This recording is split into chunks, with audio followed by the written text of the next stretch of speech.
Hi guys, welcome back to the channel. Before we get started, if you haven't done so already, please subscribe.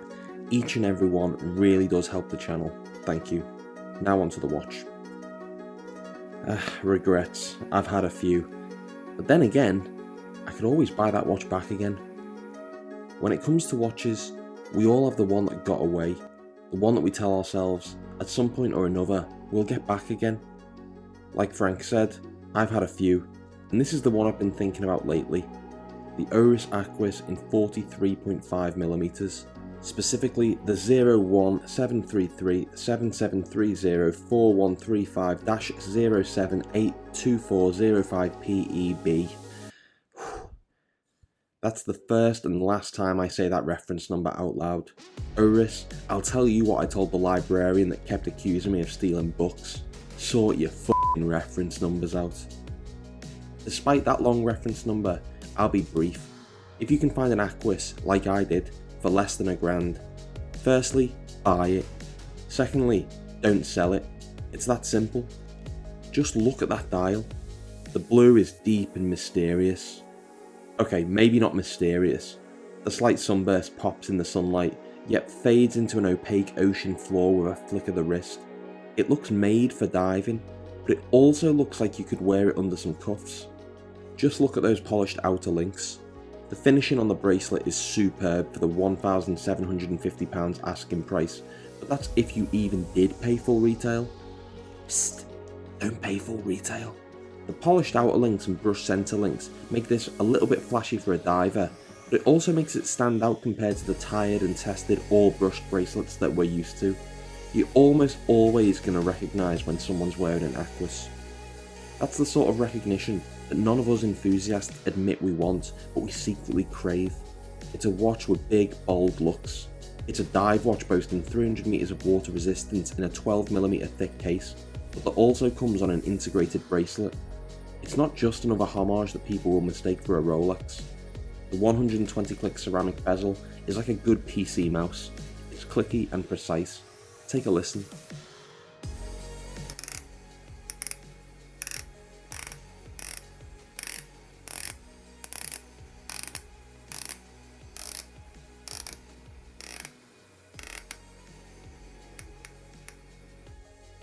And thankfully, it all lines up too.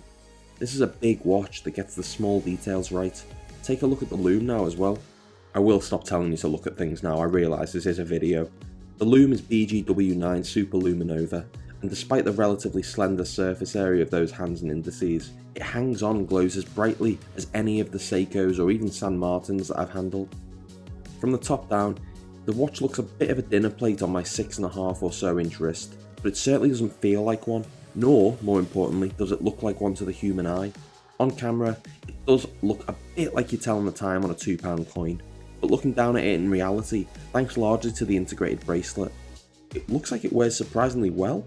This is 43.5mm after all, and that number on paper would usually mean it's a flat no from me.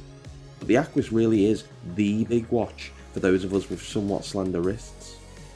It'd be remiss of me here whilst I've been banging on about the size of this to not mention that this also comes in 39.5mm and 41.5mm, and while I felt that the 39.5mm was perhaps a little too small for me personally. So after all that gushing praise, is it, well, just too small? In a word, no.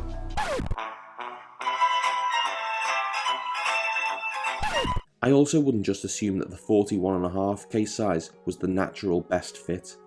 I would try out both this 43.5mm variant as well as the 41.5, because the larger size might still be for you thanks to how this thing hugs the wrist. The taper on the excellent bracelet also helps this wear smaller than the dimensions on paper would suggest. Also, crucially, it doesn't make the watch feel top heavy, and likewise the clasp is flawless but for the needless diver's extension. I say needless because manufacturers always assume a good centimetre or so is added to the circumference of one's wrist by a wetsuit. I've had wetsuits, but I never felt they were that thick, so even if I was going to dive with this, which I doubt many people would really, it'd still be a bit on the loose side anyway. So yeah, I'm not sure I see it as a useful feature, and I've said that about them before on other pieces, so no, I don't want that. I'll tell Oris what I told that librarian when they brought up the pile of missing books allegedly in my car. Just drop it, will ya? The display caseback shows off the trademark Oris red rotor that's been stuck on a base grade Solita SW200-1. That's part of the reason I'd recommend going grey market with this one. Paying the full £1,750 retail price for the finishing is fine, but paying that much knowing you're getting an unregulated movement that you can pick up in watches costing a quarter of this is mugging yourself off. But not picking one up for that reason would also be mugging yourself off.